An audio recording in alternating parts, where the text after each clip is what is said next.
Quelle belle aventure dans ce milieu donc du salon, donc avec le slam.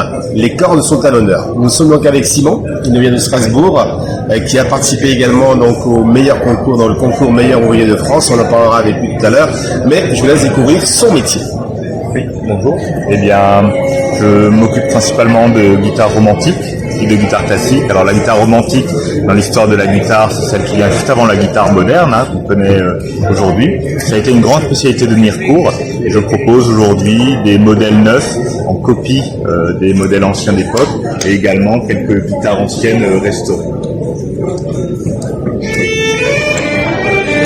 Alors dans les guitares romantiques également, je crois qu'il y a plusieurs catégories dans les guitares romantiques.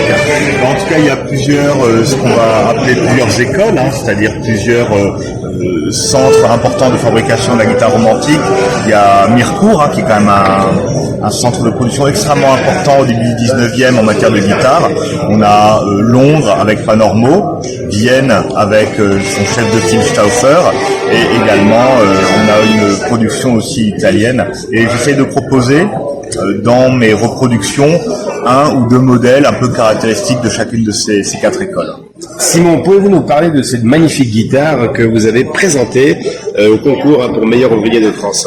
Oui, effectivement. Alors cette guitare, elle m'a permis d'obtenir cette année le titre d'un des meilleurs ouvriers de France, qui a un diplôme qui est décerné par l'Éducation nationale.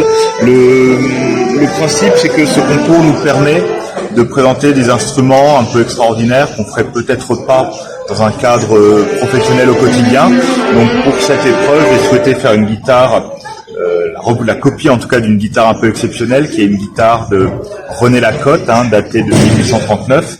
René Lacotte, c'est un peu le chef de file de l'école française de la guitare romantique, et j'ai souhaité faire cette guitare que personne jusqu'à présent s'était risqué à reproduire.